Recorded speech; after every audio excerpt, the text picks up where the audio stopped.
आज के क्लास 6 एर सप्तम चैप्टारটির কিছু শর্ট কোশ্চেন নিয়ে আলোচনা করছি। আমার ছোট বন্ধুরা দেখতে থাকো।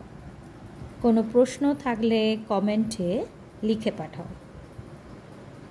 সপ্তম অধ্যায়টি খ্রিস্টপূর্ব ষষ্ঠ শতক থেকে খ্রিস্টীয় সপ্তম শতকের প্রথম ভাগ নিয়ে মূলত আলোচনা করা হয়েছে। সেই সময়কার অর্থনীতি ও জীবনযাত্রা কেমন ছিল সেটাই এই অধ্যায়ে তোমাদের জানানো হয়েছে। ওকে বন্ধুরা, দেখতে থাকো প্রশ্নগুলি।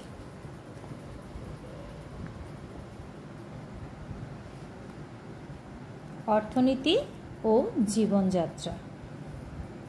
মহাজনপদগুলির আমলে ভারতীয় উপমহাদেশে কি বদলে গিয়েছিল? কি বদলে গিয়েছিল?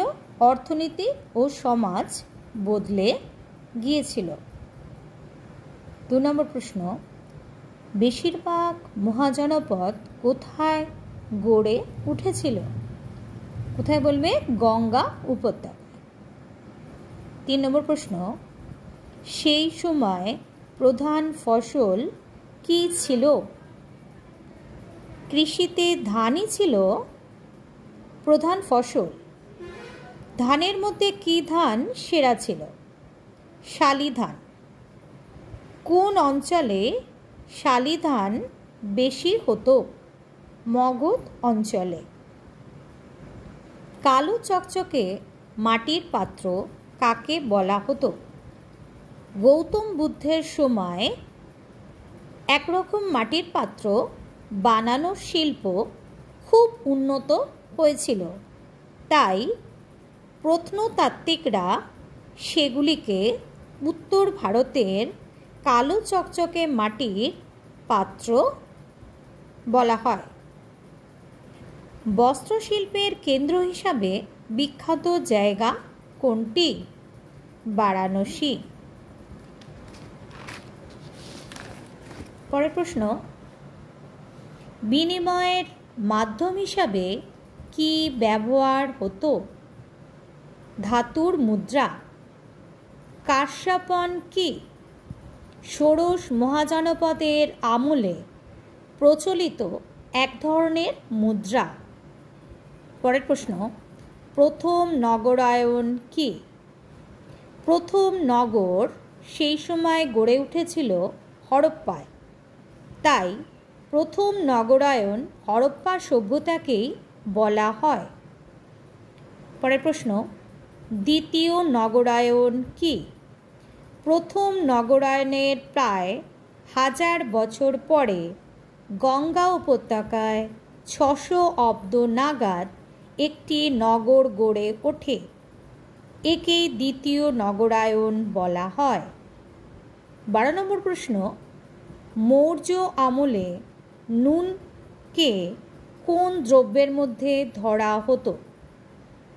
অ্যান্সার হবে মৌর্য আমলে নুনকে খনিজ দ্রব্যের মধ্যে ধরা হতো। পরের প্রশ্ন, মেগাস্থেনিসের মতে ভারতের জাতিকে কটি ভাগে বিভক্ত করা হয় ও কি কি? 7টি ভাগে বিভক্ত করা হয়, যেমন ব্রাহ্মণ বা পণ্ডিত, কৃষক, পশুপালক, শিকারী, শিল্পী, ব্যবসায়ী, যোদ্ধা, গুপ্তচর বা পর্যটক এবং মন্ত্রী। পরের প্রশ্ন, ভারতে দাসপ্রথা ছিল না, সেটা কে বলেছিলেন?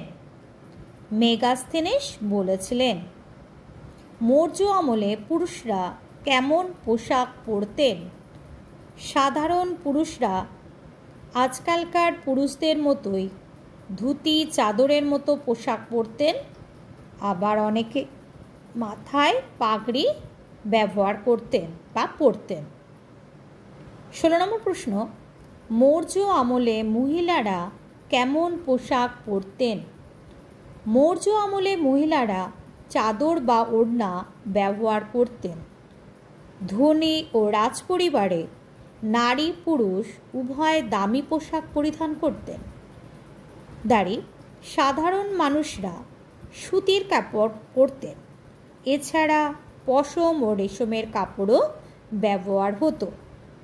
দামি পাথর ও সোনার তৈরি গহনা পরতেন ধনীরা। বাকি প্রশ্ন নেক্সট ভিডিওতে পেয়ে যাবে। বন্ধুরা, সাবস্ক্রাইব ও লাইক করতে ভুলে যেও না।